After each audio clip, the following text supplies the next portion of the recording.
အဲဒီညိုရာသီဥတုဟာရာသီဥတုကိုလွန်ကဲတတ်တဲ့သဘာဝရှိပါတယ်ဆိုလိုတာကတော့တချို့နေရာတွေမှာ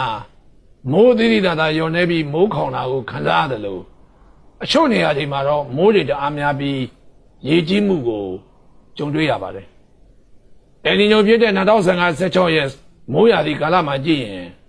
တနိုင်ငံလုံးရေကြီးခဲ့တာကိုတွေ့ကြရပြန်ပါတယ်ဒီပုံမှာဆိုလို့ရှိရင်တော့ကောလင်းမှာရေကြီးနေတဲ့အတွက်ကြောင့်ရေမြုပ်နေတဲ့ကြေးရွာလေးတွေကိုတွေ့ကြရပါတယ်အလွန်စိတ်ကြီးခဲ့ပဲကောင်းတဲ့ဓာတ်ပုံတစ်ပုံလို့ပဲအများအပြားသတ်မှတ်ကြပါတယ်အဲဒီလိုရေကြီးတဲ့နေရာတွေရှိနေတယ်လို့အာရှအရှေ့ပိုင်းဒေသများဖြစ်တဲ့တရုတ်နိုင်ငံအရှေ့ပိုင်းကိုရီးယားနိုင်ငံဂျပန်နိုင်ငံမြောက်ပိုင်းစတဲ့ဒေသတွေမှာတော့ဆောင်းရာသီမှာအလွန်အေးတဲ့ဆောင်းရာသီကိုကြုံတွေ့ရပါတယ်အဲဒါကြောင့်အဲ့ဒီဒေသမှာရှိတဲ့မြစ်တွေဟာဆောင်းရာသီမှာရေခဲနေတာကိုတွေ့ကြရပါတယ်ရေခဲနေတဲ့မြစ်အတွင်းမှာလေသင်္ဘောများတောင်းတင်နေတဲ့ပုံဖြစ်ပါတယ်ဆောင်းရာသီကာလမှာတရုတ်ပြည်တောင်ပိုင်းမှာရေခဲပါတယ်နွေရာသီကာလရောက်လာတဲ့အခါကျတော့မြန်မာနိုင်ငံမှာအယ်လီညိုရာသီဥတုကြောင့်အလွန်ဆိုးဝါးတဲ့လူများနဲ့ပတ်သက်တဲ့ပြဿနာတရပ်ဖြစ်ပေါ်ခဲ့ပြန်ပါတယ်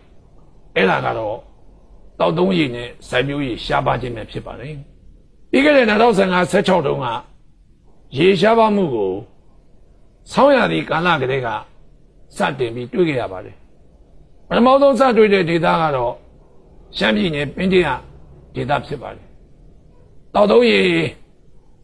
ရှားပါသွားတဲ့အတွက်ပုံမှန်မြင်ရတဲ့အတိုင်းရေကန်ကရေများခန်းချောက်နေပြီးတော့နောက်ကြည့်နေတဲ့ရေများကနေပြီးတော့တောက်သုံးရေများကိုခတ်ယူနေကြရတာဖြစ်ပါတယ်နောက်ပိုင်းမှာတော့ရေရှားပါတဲ့ဧရိယာများဟာတဖြည်းဖြည်းကျယ်ပြန့်လာပြီးတော့မြန်မာနိုင်ငံအလယ်ပိုင်းဒေသတွေမြစ်ဝကျွန်းပေါ်ဒေသတွေအဲ့ဒါတွေမကတော့ဘဲနဲ့ရှမ်းပြည်နယ်ဒေသတွေပါကျယ်ကျယ်ပြန့်ပြန့်ကြီးရေရှားပါမှုကိုအဆိုးဝါးဆုံးကြုံတွေ့ခဲ့ကြရပါတယ်ထိုင်းမြန်မာနယ်စပ်မှာရှိတဲ့ချောင်းတစ်ခုရဲ့ပုံဖြစ်ပါတယ်ရေခန်းချောက်နေတဲ့အတွက်လူလွယ်တကူဖြတ်ကူးနိုင်တဲ့အနေအထားအထိရေများခန်းချောက်နေတာကိုတွေ့ကြရပါတယ်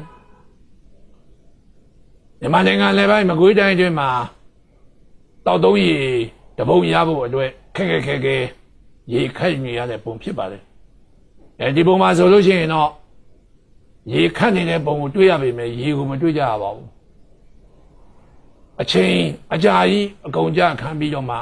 ရေတပုံရရှိအောင်လုပ်ကြရတယ်ဆိုတဲ့သတင်းများလည်းတွေ့ကြရပါတယ်အေရဒီတိုင်းတာပေါင်းမြို့နယ်မှာတော့ရေရှားပါမှုကြောင့်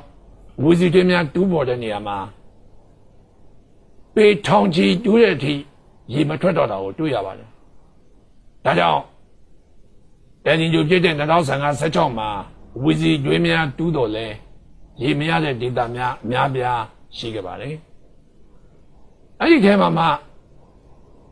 အေရဒီတိုင်းတာပေါင်းမြို့နယ်အတွင်းမှာရှိတဲ့ကျေးရွာတွေကတော့အလွန်ပူပြင်းခြောက်သွေးတဲ့အဲဒီညိုရာသီဥတုကြောင့်စိုက်ပျိုးရည်တောက်သုံးရည်များရှားပါသွားတဲ့အခါမှာတောက်သုံးရည်များအလွန်ရှားပါသွားတဲ့အတွက်ကြောင့်ဒေသခံတောင်သူများကလေကွင်းတွေကရေကိုခတ်ပြီးတောက်ရတယ်လို့အဲ့ဒီဒေသလွတ်တော်ကိုယ်စားကသတင်းစာရှင်းလင်းပွဲမှာပြောပြသွားတာကိုလည်းတွေ့ကြရပါတယ်။စည်ရင်ချုပ်လိုက်တဲ့အခါမှာ